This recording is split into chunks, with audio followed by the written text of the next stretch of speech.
મારા લગ્ન તાજેતરમાં એક ગામમાં થયા છે. મારા પતિને નોકરીની શોધમાં બીજા શહેરમાં જવું પડ્યું. અમારા ઘરમાં ફક્ત મારા પતિ સસરા જ રહે છે અને થોડા સમય પહેલાં મારી સાસુનું અવસાન થયું હતું. મારા પતિના ગયા પછી હું એકલી પડી ગઈ હતી. મને ઘરે રહેવાનું મન થતું ન હતું. ધીમે ધીમે મારા સસરા સાથે વાત કરવાનું શરૂ કર્યું અને મારી સાસુમાં ગયા પછી મારા સસરા પણ એકલા પડી ગયા હતા. અમારો સંબંધ હવે મિત્રતાથી આગળ વધી ગયો હતો. એક દિવસ અમારા પડોશથી મોહને મને બધું જોયું અને તેણે મને ધમકાવવાનું શરૂ કર્યું. ગામમાં બધાને કહેવાની ધમકી આપીને એક દિવસ મોહન મને તેના રૂમમાં લઈ ગયો અને મારી સાથે રહેવાનું ચાલુ રાખ્યું. આજે હું બેચેન હતી કારણ કે મારા પતિ રવિએ મને વહેલી સવારે વિદાય આપી હતી. તે નોકરી માટે શહેરથી દૂર જઈ રહ્યો હતો અને લગ્નને માંડ 4 વર્ષ થયા હતા.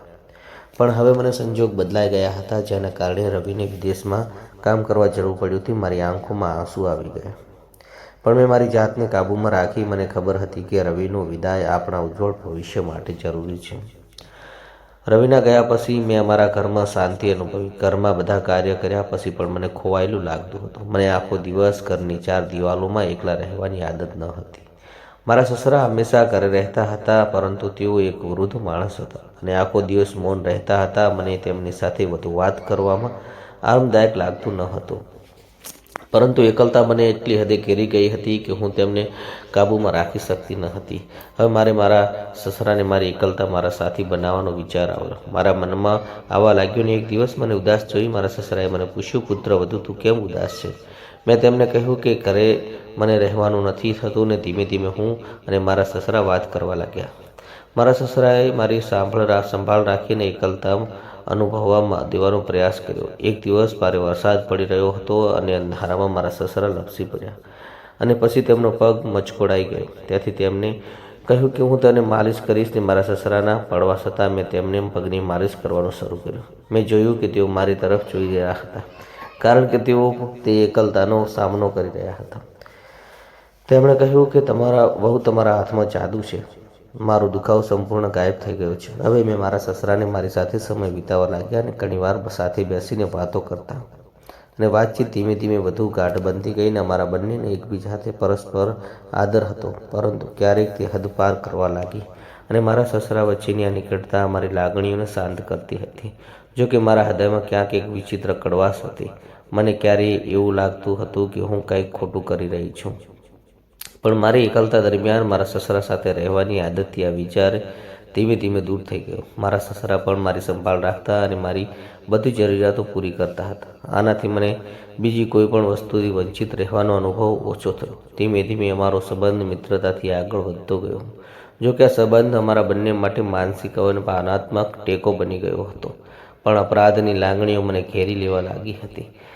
આ દરમિયાન પડોશનો એક છોકરો મોહન ઘણીવાર અમારા ઘરે આવતો હતો. એક દિવસ હું અને મારા સસરા વાતચીતમાં વ્યસ્ત હતા ત્યારે મોહન આવ્યો અને ગુપ્ત રીતે અમારી વાતચીત સાંભળવા લાગ્યો. મોહન વચ્ચે હવે અમારા વિશે બધું જાણતો હતો. તે આનો ફાયદો ઉઠાવવા માંગતો હતો. એક દિવસ મારા સસરા બહાર હતા અને મોહન અમારા ઘરે આવ્યો અને મને કહ્યું કે તે મારા વિશે જાણે છે અને મારી એકલતાનો લાભ ઉઠાવવાનો પ્રયાસ કરી રહ્યો છે. શરૂઆતમાં તો મેં તેની આગ્રહને અવગણના કરી, પરંતુ ધીમે ધીમે તેના કાર્ય મને અસ્વસ્થ બનાવવા લાગ્યા. તે મારી નજીક આવવા માટે બહાના શોધવા લાગ્યો અને મારી સંવેદિત ભાવનાત્મક સ્થિતિનો લાભ ઉઠાવતો મને તેની વાતચીતમાં ફસાવવાનો પ્રયાસ કરતો હતો. એક દિવસ મોહને મને એકલી જોઈ મારો હાથ પકડી લીધો.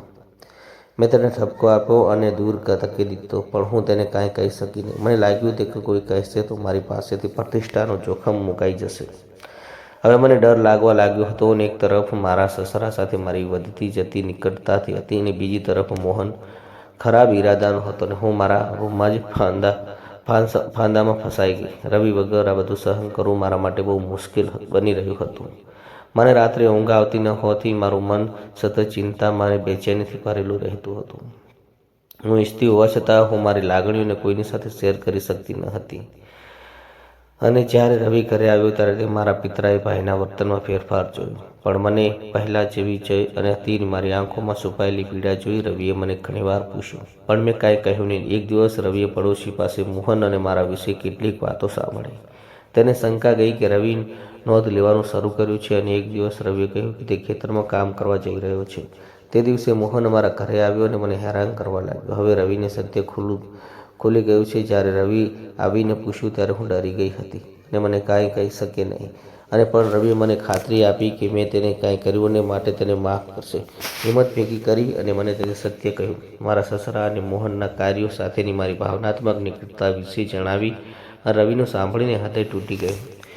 તેને વિશ્વાસ નહોતો કે તેને એક પત્નીને એકલતા આટલું બધું સહન કર્યું છે અને ક્યારેય કોઈ પણ નથી. અને રવિ પોતાને શાંત પાડ્યો અને મને કહ્યું કે તું તારી મજબૂરી સમજું છું અને કોઈને ન કહેવું જોઈએ. તારી સૌથી મોટી ભૂલ હતી, પણ હું જાણું છું કે તે કોઈને નુકસાન પહોંચાડવાના ઈરાદાથી આ કર્યું નથી.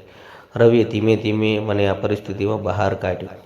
તેણે મારા સસરા સાથે આ વિશે વાત કરીને સમજાવ્યું કે તેને માનસિક અને ભાવનાત્મક સ્વતંત્રતા આપવાની જરૂર છે. રવિએ પણ મોહન સાથે મજબૂતીથી વ્યવહાર કર્યો ને જેથી તે ફરીથી મારી નજીક આવવાની હિંમત ન કરે.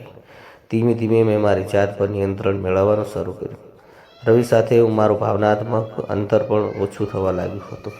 મારી ભૂતકાળની ભૂલોથી દૂર કરવા અને નવી શરૂઆત કરવા માટે હતી અને હું પહેલાં કરતાં વધુ મજબૂત અને સમજદાર હતી. રવિએ પણ તેના જીવનસાથીની મજબૂરીઓને સમજી અને તેના સંબંધોનો વિશ્વાસ અને પ્રેમનો પ્રયાસ પાયાનો ફરીથી સ્થાપિત કર્યો.